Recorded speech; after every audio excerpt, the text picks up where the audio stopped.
अस्सलाम वालेकुम। Sir Ali online में आपको खुशामदीद। सर अली ऑनलाइन की इस क्लास में जैसे कि मैंने आपको बताया, इस क्लास का खसूसी मैंने एक नाम रखा SD और C। क्या मतलब है? Self development and career. तो आज के इस क्लास में हम आपको बताएंगे कि अगर कोई बच्चा डॉक्टर बनना चाहता है, अगर वो उसको शौक है या उसको she want या he want to become a doctor, how it is possible, what is the way, किस तरीके से वो डॉक्टर बनना चाहता है। एक बच्चा क्लास 5 में पढ़ता है, उसका इरादा है, उसका विश है कि मैं डॉक्टर बनूं। क्लास 8 में पढ़ता है कि विश है डॉक्टर बनूं, उसके पेरेंट्स चाहते हैं या वो बच्चा खुद चाहता है, लेकिन उसको वे का पता नहीं होता कि किस तरीके से कौन से स्टेजेस होते हैं डॉक्टर बनने के लिए। अब इरादे से बंदा डॉक्टर नहीं बनता, बल्कि उस रास्ते पे जाकर वो अपनी मंजिल तक पहुंचता है। तो हमारे पास एक तो इस चीज की भी कमी है कि हमारे स्कूल्स के अंदर और हमारे यहाँ पर ऐसे कैरियर गाइडेंस की क्लासें नहीं होती। अब तक ऐसी क्लासें स्कूलों के अंदर होनी चाहिए। तो आज स्टूडेंट्स मैं आपको ये बता रहा हूँ, जो स्टूडेंट्स इस क्लासों को अटेंड कर रहे हैं, जो ऑनलाइन मुझे देख रहे हैं, सबके लिए ये क्लास है, चाहे छोटे हों चाहे बड़े हों, और एक अच्छा वे है आपको मिलेगा कि किस तरीके से हम डॉक्टर बनेंगे। बाकी नसीब की बात है, आप हिम्मत नहीं हारेंगे।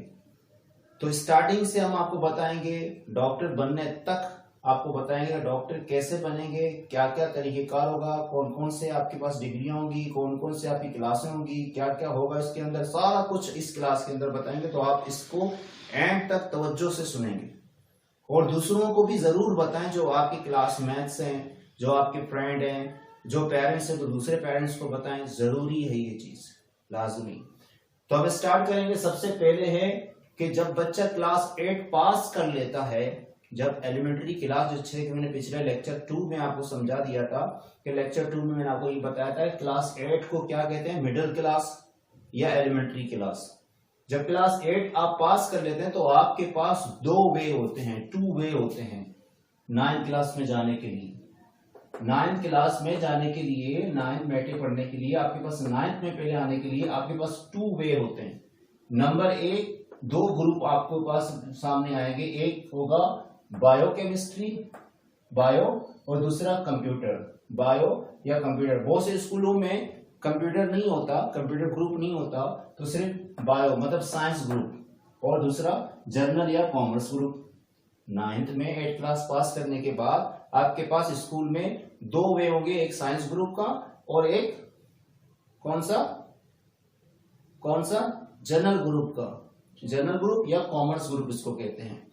अब चूंकि हमारा फोकस आज का मेडिकल है, तो हम इस तरफ आएंगे साइंस ग्रुप में। साइंस ग्रुप में भी आपके पास 2 कैटेगरी बन जाते हैं। अगर किसी बच्चे का परसेंटेज कम है तो स्कूल की पॉलिसी के हिसाब से या पेरेंट्स के रिक्वेस्ट के हिसाब से उसको कंप्यूटर साइंस देते हैं, वरना बहुत से पेरेंट्स फोर्स कर लेते हैं, या बच्चे का अपना शौक होता है, उसका परसेंटेज अच्छा होता है या आगे उसका एक प्लान होता है, चूंकि बच्चे को पहले पता होता है कि मुझे जाना कहां पर है, तभी उसी स्टेज से ही 8th क्लास के बाद ही वो अपना इरादा बनाता है। असल काम 8th क्लास में है। असल काम, पेरेंट्स को भी ये बात बता रहा हूं, टीचर्स को भी ये बात बता रहा हूं, बच्चों को भी मैं ये बात बता रहा हूं, आपको 8th क्लास में ये बात सोचना है कि मुझे करना क्या है, फिर उसी टारगेट पर चलना है। बाकी अल्लाह आपकी मदद करेगा। हिम्मत मर्दा मदद करो। जो लोग कोशिश करते हैं वो कभी नाकाम नहीं होते। हिम्मत सिर्फ नहीं हारना है। इंशाअल्लाह ताला यू वांट टू बिकम, जो आप बनना चाहते हैं, यू बिकम अ डॉक्टर इंशाअल्लाह ताला। अब क्या है, आप 9th क्लास में जब 8th क्लास पास करेंगे, 9th में आएंगे, 9th साइंस आपने सिलेक्ट किया, तो 9th साइंस में 2 साइंस के ग्रुप होंगे, एक कंप्यूटर साइंस और एक बायो साइंस। एक कंप्यूटर साइंस, एक बायो साइंस। चूंकि आप बनना चाहते हैं डॉक्टर, तो आप कंप्यूटर साइंस की तरफ नहीं जाएं, बल्कि आप बायो साइंस सेलेक्ट करेंगे। आप क्या करेंगे, बायो साइंस सेलेक्ट करेंगे। जब बायो साइंस आप सेलेक्ट करेंगे, 9th क्लास में अगर आप बायो में आ गए, तो इसका मतलब आपका 9th मैट्रिक बायो साइंस में ही होगा। 9th मैट्रिक आपका किस में होगा, बायो साइंस में होगा, बायो के सब्जेक्ट होंगे। अब बायो कंप्यूटर साइंस में क्या डिफरेंट है, ये तो अलग एक लेक्चर हमारा होगा, लेकिन अभी हम फोकस कर रहे हैं अपने इसमें क्या, बायो साइंस, क्योंकि हम मेडिकल की तरफ जा रहे हैं, हम डॉक्टर बनने के लिए जा रहे हैं। We want to become a doctor, you want to become a doctor इंशाअल्लाह ताला। तो बायो साइंस में आने के बाद आप 9th में बायो साइंस में आ गए, इसके बाद क्या होगा 9th आपका मैट्रिक किस में होंगे, बायो साइंस में हो गए। अब आपने इंशाल्लाह ताला अच्छे मार्क्स पर, अच्छे परसेंटेज पर आपने मैट्रिक कर लिया, किसमें, बायो साइंस में। अब जब आपने बायो साइंस में मैट्रिक कर लिया, ओके हो गया, परसेंटेज भी आपका अच्छा आया, तो इसके बाद आपका होगा फर्स्ट ईयर और सेकेंड ईयर, फर्स्ट ईयर और सेकेंड ईयर। अब मैट्रिक के बाद क्या है, अब आपको सिलेक्ट करना है क्या, आपके पास फिर दो ऑप्शन आएंगे मेडिकली फील्ड में, आपके पास फिर दो ऑप्शन आएंगे। या तो अगर आप कंप्लीट डॉक्टर ही बनना चाह रहे हैं तो आप क्या करेंगे, प्री मेडिकल सिलेक्ट करेंगे। आप फर्स्ट ईयर और सेकेंड ईयर 11वीं 12वीं जमात किस में पढ़ेंगे, प्री मेडिकल में। अगर किसी कंफ्यूजन की वजह से या किसी फाइनेंशियल प्रॉब्लम की वजह से बहुत से बच्चे क्या करते हैं, प्री मेडिकल में नहीं जाना चाह रहे तो, लेकिन शौक है उनको डॉक्टर के फील्ड में जाने का, तो उनके पास दूसरा ऑप्शन होगा मैट्रिक करने के बाद वो डिप्लोमा करेंगे। वो क्या करेंगे, डिप्लोमा करेंगे। 2 साल का कोर्स, 1 साल का कोर्स, 3 साल का कोर्सेस उसमें होते हैं और सर्टिफिकेट होते हैं, ये सर्टिफिकेट होते हैं। इनमें आप क्या करेंगे, डिप्लोमा करेंगे। आप डिप्लोमा किस किस में करेंगे, थोड़ा सा मैं ये चीजों को भी क्लियर करूं, डिस्पेंसरी में, फार्मेसी में और नर्सिंग में या ओटी है में। इसके अलावा मेडिकल के बहुत से ऐसे सर्टिफिकेट कोर्सेज होते हैं जो डिप्लोमा करते हैं। लेकिन इनमें डिस्पेंसरी जो है, इसमें मेडिसिन के हवाले से आपको समझाया जाएगा, पढ़ाया जाएगा। और इसी तरीके से फार्मेसी भी मेडिकल मेडिसिन के हवाले से होगा। फिर सबसे बेहतर क्या है, नर्सिंग, चूंकि नर्सिंग टॉप में है, नर्सिंग टॉप में। अब जब आप नर्सिंग करेंगे तो इसमें डिस्पेंसरी भी आ गया और फार्मेसी भी हो गई। तो बेहतर है कि आप नर्सिंग इंस्टीट्यूट देखेंगे और उसमें अपना एडमिशन लेंगे नर्सिंग के हवाले से। तो आपने क्या किया, डिस्पेंसरी भी किया, फार्मेसी भी। आपने देखा होगा ना, नर्स जो अक्सर डॉक्टरों के साथ होते हैं, तो नर्स का फील्ड बहुत बड़ा फील्ड है और ये डॉक्टर ही है, लेकिन उसके पास डॉक्टर वाली वो डिग्री नहीं होगी और नर्सिंग पर ही होगा। डॉक्टर की तरफ प्रॉपर तरीके से आएंगे, क्योंकि नर्स आपने देखे हॉस्पिटलों में देखे होंगे और बहुत से इंस्टीट्यूट में देखे होंगे, तो ये नर्स का जो है ये 3 साल का 2 साल का जो कोर्स होगा, ये कोर्स इसमें डिस्पेंसरी और फार्मेसी भी शामिल है। डिस्पेंसरी क्या है, मेडिसिन के हवाले से, और फार्मेसी भी मेडिकल के हवाले। इन डिस्पेंसरी में कौन से स्टूडेंट्स होते हैं जो इस जॉब करना चाहते हैं, उनको फाइनेंशियल प्रॉब्लम होगा या उनको शौक है, तो डिस्पेंसरी इस सर्टिफिकेट हासिल करने के बाद वो किसी जगह डिस्पेंसर बन सकता है। अब डिस्पेंसर को और इजी करें कैसे, जैसे कि आपने देखा होगा लोकल जो क्लिनिक वगैरह होते हैं वहां पर दवाई वगैरह देने वाले होते हैं, इंजेक्शन लगाने वाले होते हैं और रिकॉर्डिंग करने वाले होते हैं वगैरह, ये लोग डिस्पेंसर कहलाते हैं। जो दवाई वगैरह देते हैं, लिखते हैं, और ये तो समझो कि आधे तो डॉक्टर ही होते हैं, क्योंकि उनको पता होता है किस चीज की कौन सी दवाई इस्तेमाल होती है, कौन सा मेडिसिन में लिखकर दे दूं वगैरह, ये सारा रिकॉर्ड रखना और उनको पता होता है, इन्फॉर्मेशन होता है। ये डिस्पेंसर होते हैं, फार्मेसी। लेकिन नर्सिंग इनका टॉप है। आपने नर्सिंग किया, समझो आपको डिस्पेंसरी के हवाले से भी इंफॉर्मेशन है और फार्मेसी के हवाले से भी इंफॉर्मेशन है। समझ रहे हैं, ये होगा किन के लिए जो मैट्रिक के बाद आगे अफोर्ड नहीं कर पाते, आगे पढ़ नहीं सकते, स्टडी नहीं कर पाते, लेकिन उनको शौक है इस फील्ड में जाने का, तो डिप्लोमा सर्टिफिकेट भी हासिल कर सकते हैं 2-3 साल में, और 3 साल में, 1 साल में ये डिस्पेंसरी और फार्मेसी और इसके अलावा नर्सिंग वगैरह, ओटीए वगैरह कर सकते हैं। ओटीए क्या है, ये भी इसी फील्ड का एक हिस्सा है सर्टिफिकेट का। समझ रहे हैं। अब हम असल मुद्दे की तरफ आएंगे कि प्रॉपर तरीके से डॉक्टर का जो फील्ड है वो किस में आ रहा है। तो हम दोबारा इस तरफ आ रहे हैं कि मैट्रिक के बाद आपका इरादा बना, आपका पूरा प्लान, आप स्टैंड बाय रेडी हो गए, तो आपकी स्टडी भी है माशाल्लाह। तो इसके बाद फिर आप क्या करेंगे, मैट्रिक के बाद प्री मेडिकल चॉइस करेंगे। मैट्रिक के बाद क्यों हम कह रहे हैं प्री मेडिकल, क्योंकि आपके पास प्री इंजीनियरिंग भी होगा। आपने मैट्रिक साइंस में किया है तो आपके पास प्री इंजीनियरिंग भी ऑप्शन है, आपके पास प्री मेडिकल भी ऑप्शन है, आपके पास कॉमर्स भी है, आपके पास आर्ट्स भी है। लेकिन चूंकि आपको तो डॉक्टर बनना है तो आप प्री मेडिकल ले लेंगे। जब आप प्री मेडिकल ले लेंगे तो प्री मेडिकल में अगर आपने अच्छे मार्क्स में फर्स्ट ईयर और सेकंड ईयर किया, 11वीं 12वीं जमात पास किए, मार्क्स आपके अच्छे हुए 70%, 60%, 80% और अबव, तो आप इसके बाद एमडी केट का टेस्ट देंगे। एमडी केट का टेस्ट देने के बाद, ये एमडी केट का टेस्ट देने को, ये टेस्ट होगा एक, इस टेस्ट में जो बच्चा क्लियर करेगा, एमडी केट की रिक्वायरमेंट को पूरा करेगा, जो फ्रेश फ्रेश प्री मेडिकल उसने किया है, 12 जमात पास किया है, परसेंटेज का सही है, तो एमडीकेट में वो टेस्ट देगा, अप्लाई करेगा। वो टेस्ट में अगर उसने क्लियर किया, वो टेस्ट 12वीं जमात पढ़ने के बाद अगर एमडीकेट का टेस्ट उसने क्लियर किया, रिक्वायरमेंट उसने पूरे किए, क्लियर हुआ, तो इसके बाद वो एमबीबीएस जो 5 साल का होगा एमबीबीएस कर लेगा। क्या कर लेगा? एमबीबीएस। आपने सुना होगा ना, एमबीबीएस है, डॉक्टर है, एमबीबीएस है, तो एमबीबीएस होगा जो कितने साल का होगा? तकरीबन 5 साल का होगा। वो 5 साल तक एमबीबीएस पढ़ेगा, डॉक्टर एमबीबीएस बनेगा। और डॉक्टर की first year, second year, third year, fourth year, इस तरीके से वो क्या करेगा? 5 साल तक एमबीबीएस कर लेगा।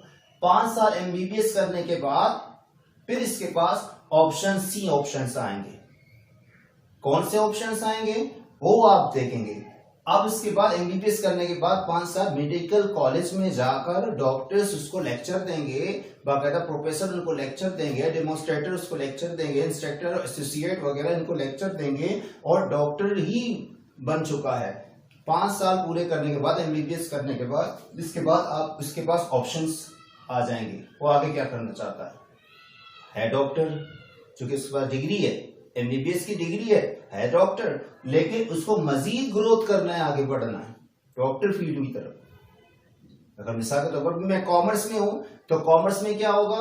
कॉमर्स, अगर मैं कॉमर्स बिजनेस पढ़ रहा हूं, तो मैट्रिक के बाद मैं कॉमर्स ले रहा हूं वगैरह, आगे बढ़ता चला जा रहा हूं। लेकिन इसमें तरतीब क्या है? एमबीबीएस कर लेगा, प्री मेडिकल करने के बाद, 12वीं जमात करने के बाद वो एमडीकेट का टेस्ट देगा। टेस्ट में अगर क्लियर हुआ, सिलेक्शन हो गई, उसकी लिस्ट में नाम आ गया, तो वो एमबीबीएस करेगा किसी मेडिकल कॉलेज में। इसमें प्राइवेट सेक्टर भी है और गवर्नमेंट भी है। गवर्नमेंट में भी, चूंकि गवर्नमेंट सस्ता होता है और बाकी प्राइवेट एक्सपेंसिव होते हैं, तो इसी वजह से लोग जोर देते हैं कि हम एमडीकेट का टेस्ट क्लियर करें। दुआएं करते हैं, मेहनत करते हैं, बहुत टफ मेहनत करते हैं इसमें कि सिलेक्शन हमारी हो जाए। अल्लाह करे सारे मेहनत करने वालों की सिलेक्शन हो जाए जो एमबीबीएस करना चाहते हैं। फिर वो क्या करेंगे? एमबीबीएस में जब एक मरतबा आ गए, तो 4-5 साल तक इस कॉलेज में, उस कॉलेज में डॉक्टर्स के हवाले से प्रैक्टिकली काम करेंगे, पढ़ेंगे भी, देखेंगे भी, तमाम माहौल, पूरा हालात उनका इसी हिसाब से होगा। 4-5 साल पढ़ने के बाद, एमबीबीएस करने के बाद, उसके पास फिर मजीद ऑप्शंस आएंगे। वो आगे क्या करना चाहता है, मजीद डिग्रियां क्या लेना चाहता है। एमबीबीएस करने के बाद उसके पास ऑप्शन है कि वो पीजी कर ले, पोस्ट ग्रेजुएट, या तो वो एमओ कर ले, या तो आरएमओ कर ले, इसको आरएमओ भी कहते हैं, या तो वो बीडीएस कर ले, और या डेमोन्स्ट्रेटर बने। अब डेमोन्स्ट्रेटर कौन है? जो टीचिंग फील्ड है। जैसे कि हम टीचर हैं तो हमारा एक फील्ड है, हम टीचर हैं तो हमारा फील्ड है, तो ये डेमोन्स्ट्रेटर मेडिकल फील्ड है। मेडिकली जो फील्ड है उसमें जो टीचर होता है, जो टीचर बनना चाहता है, डॉक्टरों का टीचर बनना चाहता है, डॉक्टरों को जो एमबीबीएस करना है उनको अगर लेक्चर देना चाह रहा है, आगे चलकर जरिए उन्होंने एमबीबीएस कर लिया, अब वो डेमोन्स्ट्रेटर बनेगा, तो वो डॉक्टर्स को जो एमबीबीएस करने वाले उनको टीच करेगा, उनको पढ़ाएगा, तो वो डेमोन्स्ट्रेटर वाला फील्ड है। डेमोन्स्ट्रेटर करेगा, डेमोन्स्ट्रेटर में उसको जॉब मिलेगी, उसको सैलरी होगी, बाकायदा तौर पर उसको सैलरी मिलेगी, और वो यहाँ से तरक्की करने के बाद इसको दोबारा पीजी, डेमोन्स्ट्रेटर से आगे बढ़ने के लिए, उसको प्रोफेसर बनने के लिए, एसोसिएट बनने के लिए और असिस्टेंट बनने के लिए उसको क्या करना है? दोबारा पीजी करना है, पीजी करना है। चूंकि आप एमबीबीएस करने के बाद आप पीजी कर लेंगे तो आप डेमोन्स्ट्रेटर की तरफ जाएंगे, या तो आप डेमोन्स्ट्रेटर बने। अगर आप एमबीबीएस किया, या तो आप डेमोन्स्ट्रेटर बनेंगे।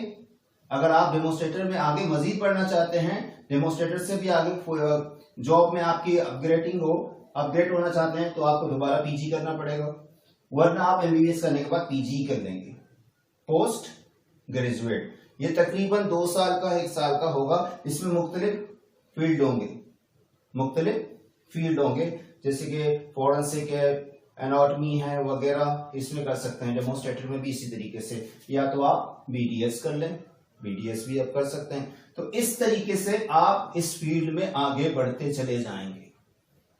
आप समझ रहे हैं? आपका फर्स्ट ऑप्शन क्या होगा? ये बेसिकली मैं आपको सिर्फ इंट्रोडक्शन करवा रहा हूं, ताकि आपकी लाइन, आप टेढ़ा ना जाए, आपका ट्रैक सीधा हो। जब आपका ट्रैक सीधा होगा तो आप बिल्कुल मंजिल की तरफ बढ़ेंगे, बाकी तकदीर है। We are believe fact of book. तो आपने समझा, मैं दोबारा एक मरतबा रिवाइज कर रहा हूं। सबसे पहला काम हमारा क्या होगा, 8 क्लास पढ़ने के बाद आप 9th में आएंगे। 9th में डिसाइड ये करना है, 8 में डिसाइड करना है 8 क्लास पढ़ने के बाद कि आपको बायो साइंस में जाना है। बायो साइंस में 2 साल आप पढ़ेंगे, मैट्रिक हो जाएगा आपका। मैट्रिक आपका बायो साइंस में होगा, मतलब साइंस ग्रुप में होगा अच्छे परसेंटेज के साथ। फिर आप प्री मेडिकल चॉइस करेंगे। प्री मेडिकल आप फर्स्ट ईयर और सेकेंड ईयर पढ़ेंगे। फर्स्ट ईयर और सेकेंड ईयर पढ़ने के बाद आप क्या करेंगे, आपके अच्छे परसेंटेज होंगे, फिर आप एमडी-कैट का टेस्ट देंगे। एमडी-कैट का टेस्ट देने के बाद अगर आप सिलेक्ट हो गए इंशाल्लाह, तो फिर आप किसमें होंगे, एमबीबीएस करेंगे 5 साल तक। ये टेस्ट होने के बाद आप क्या करेंगे, एमबीबीएस में होंगे। प्री मेडिकल के बाद एमबीबीएस होंगे, जो 5 साल का होगा तकरीबन। और हर साल की जो फीस है तकरीबन सी जो गवर्नमेंट में है वो कम होती है बानिस्बत प्राइवेट के। प्राइवेट में तकरीबन 7-8 हजार रुपए, 7-8 लाख रुपए सालाना तौर पर देना पड़ता है हर साल। 5 साल का है, हर साल 6 लाख, 7 लाख, 8 लाख का सिर्फ इसका कॉस्ट है। हर साल आपको 5 से 6, 7, 8 लाख रुपए देने पड़ेंगे। और गवर्नमेंट में चूंकि इतना नहीं होता, गवर्नमेंट में कम होता है, इस वजह से लोग जोर देते हैं कि गवर्नमेंट मेडिकल कॉलेज में ही लगे ताकि रेशो कम हो। तकरीबन समझो 1 लाख 1.5 लाख के करीब होगा तकरीबन, हर साल आपको देने पड़ेंगे। सही। ये 5 साल पूरे करने के बाद फिर आपके पास ऑप्शन कौन से होंगे, या तो आप पीजी बने, पोस्ट ग्रेजुएट करें, या तो आप बीडीएस कर लें, या तो आप डेमोस्ट्रेटर। अगर आपको शौक है टीचिंग करने का तो आप डेमोस्ट्रेटर बने, डेमोस्ट्रेटर के लिए अप्लाई करें। ये जॉब करना है, मतलब इसमें आपको ये होगा कि आप बच्चों को पढ़ा भी रहे होते हैं, डॉक्टरों को पढ़ा भी रहे होते हैं, और आपको सैलरी भी, और इसकी अच्छी सैलरी होती है।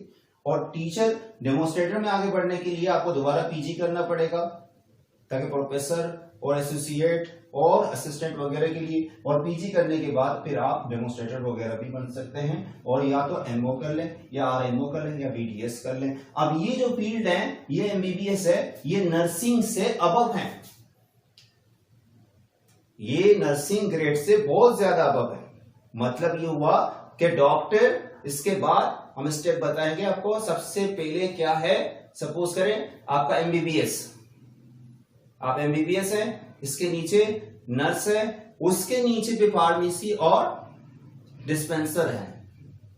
सबसे नीचे डिस्पेंसर है, इससे अब नर्सिंग की तरफ, और इसके बाद एमबीबीएस, और फिर आप प्रोफेसर वगैरह, इस तरीके से आप मजीद डिग्रियां लेंगे पीजी वगैरह के, आप बढ़ते चले जाएंगे इंशाअल्लाह ताला।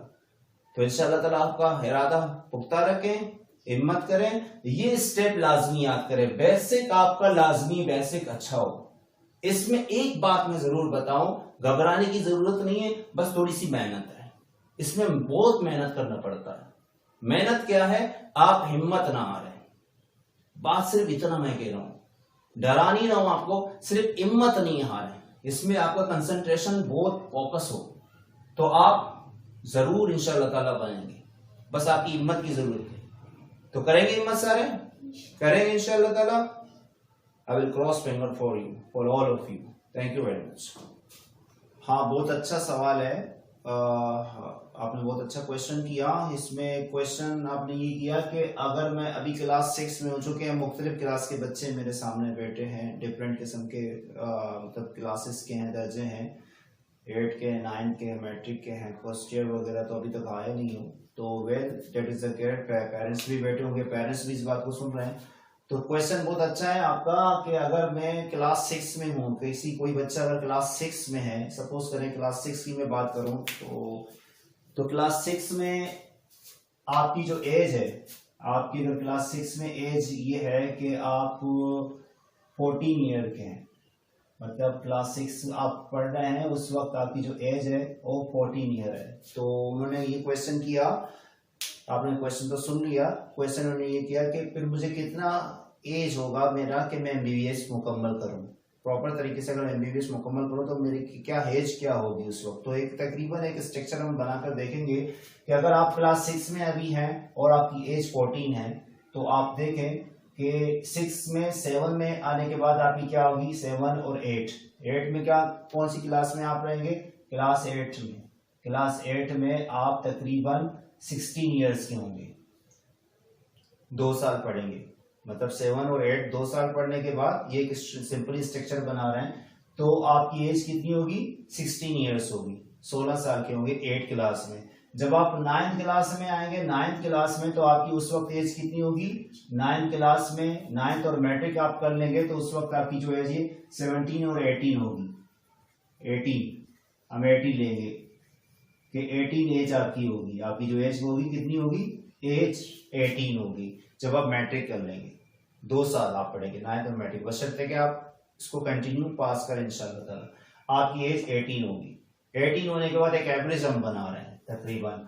इसके बाद आप प्री मेडिकल में सिलेक्शन करेंगे, अपना प्री मेडिकल चॉइस करेंगे, तो उसमें आप 19 और 2 साल यहां पर पढ़ लेंगे, तो आपकी एज कितनी होगी 20 ईयर्स। हाँ 20 साल आपकी एज की होगी और आप 12वीं जमात पास कर लेंगे। 12वीं जमात पास करने के बाद मतलब ये है कि सपोज करो जैसे कि हमने 16, 17, 18 ले लिया, मैट्रिक किया और फिर आपने 20 साल में प्री मेडिकल आपने सेलेक्ट किया। यहां पर आपने 20 साल की उम्र में प्री मेडिकल कर लेंगे, एमडी कैट का टेस्ट देंगे, 5 साल आप एमबीबीएस कर लेंगे। 5 साल इसमें ऐड करें, कितने हो गए 5 साल मतलब 25 ईयर्स, 25 ईयर्स ले लें या 26 ईयर, ये 2 से ये 25 और 26 एज में आप क्या करेंगे एमबीबीएस कर लेंगे। बशर्ते कि आप कंटिन्यू मेहनत करेंगे तो आप 25, 26, 27 एज में आपकी एमबीबीएस होगी। तो इन शॉर्ट इन एवरेज क्या है कि 26, 25 में आपका एमबीबीएस मुकम्मल होगा, बशर्ते कि आप कंटिन्यूसली मेहनत कर रहे हैं। बहुत अच्छा क्वेश्चन था, ताकि आपकी प्लानिंग इसी तरीके से बने।